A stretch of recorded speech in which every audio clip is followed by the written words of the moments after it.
Hi friends, ഇന്ന് ഞാൻ നിങ്ങൾക്ക് ഒരു 4-in-1 ഫ്രോക്കാണ് ഇൻട്രൊഡ്യൂസ് ചെയ്യുന്നത്. പ്ലെയിൻ ആയിട്ടുള്ള നെറ്റ് ഫാബ്രിക്കും അതുപോലെ തന്നെ നമ്മളിപ്പോൾ ട്രെൻഡിങ് ആയി പോയിക്കൊണ്ടിരിക്കുന്ന സീക്വൻസ് വരുന്നൊരു ക്രഷ് ഫാബ്രിക്കും കൂടി യൂസ് ചെയ്തിട്ടാണ് നമ്മൾ ഈ ഒരു ഫാബ്രിക് ഫ്രോക്ക് യൂസ് ചെയ്തിട്ടുള്ളത്. അപ്പോൾ കസ്റ്റമർ മെറൂൺ കളറാണ് ചൂസ് ചെയ്തിട്ടുണ്ടായത്. അപ്പോൾ നമ്മൾ മെറ്റീരിയലിൻ്റെയും വീഡിയോസും പിക്സൊക്കെ അയച്ചു കൊടുത്തിട്ടാണ് അത് സെലക്ട് ചെയ്തിട്ടുണ്ടായിരുന്നത്. നല്ല അടിപൊളി ഫാബ്രിക്സ് ആണ്. എനിക്ക് വീഡിയോയിൽ അത് കറക്റ്റായിട്ടുള്ള ഷെയ്ഡൊന്നും കറക്റ്റ് കിട്ടിയിട്ടില്ല.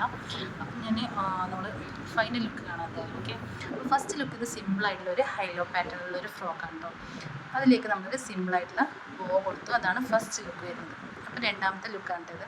സിമ്പിളായിട്ടുള്ളൊരു ബോ വരുന്നത്. അപ്പോൾ അതിന് മാച്ചിങ് ആയിട്ടൊരു ബോ ഞാൻ ഫാസിനേറ്ററും കൂടെ കൊടുത്തിട്ടുണ്ടായിരുന്നു. പിന്നെ ഇപ്പോൾ ട്രെൻഡിങ് ആയി പോയിക്കൊണ്ടിരിക്കുന്നതാണ് ഈ ഒരു ബിഗ് സൈസിലുള്ള ഫ്ലവേഴ്സൊക്കെ വരുന്ന ഫ്രോക്ക്. ഇതൊക്കെ നമ്മൾ ഈ ഒരു ഹൈലോ പാറ്റേണിലാണ് ഈ ഒരു കസ്റ്റമർ പറഞ്ഞിട്ടുണ്ടായത്. അതായത് ഇപ്പം എനിക്കൊന്ന് ഓൾമോസ്റ്റ് എല്ലാ കസ്റ്റമേഴ്സിനും ഈ ഹൈലോ പാറ്റേണിലുള്ള അല്ലെങ്കിൽ ബാക്കിൽ കുറച്ച് ടെയിലൊക്കെ വരുന്ന രീതിയിലുള്ള ഫ്രോക്കുകളാണ് ചൂസ് ചെയ്യുന്നത്. പിന്നെ ഫോർത്ത് ഡിസൈൻ എന്ന് പറയുന്നത് ഈ നമ്മൾ ട്രെൻഡിങ് ആയിക്കൊണ്ടിരിക്കുന്ന സ്ട്രക്ചേർഡ് ഷോൾഡറും കൂടെ വന്നിട്ടുള്ളതാണ് കേട്ടോ. അപ്പോൾ ഈ ഒരു സ്ട്രക്ചേർഡ് ഷോൾഡറും കൂടെ ഈ സാധനങ്ങളൊക്കെ ഈ ആക്സസറീസ് ഒക്കെ റിമൂവ് ചെയ്യാൻ പറ്റുന്നതാണ്. അതുകൊണ്ട് തന്നെ നമുക്ക് ഈസി ആയിട്ട് വെയർ ചെയ്യാനും പറ്റും.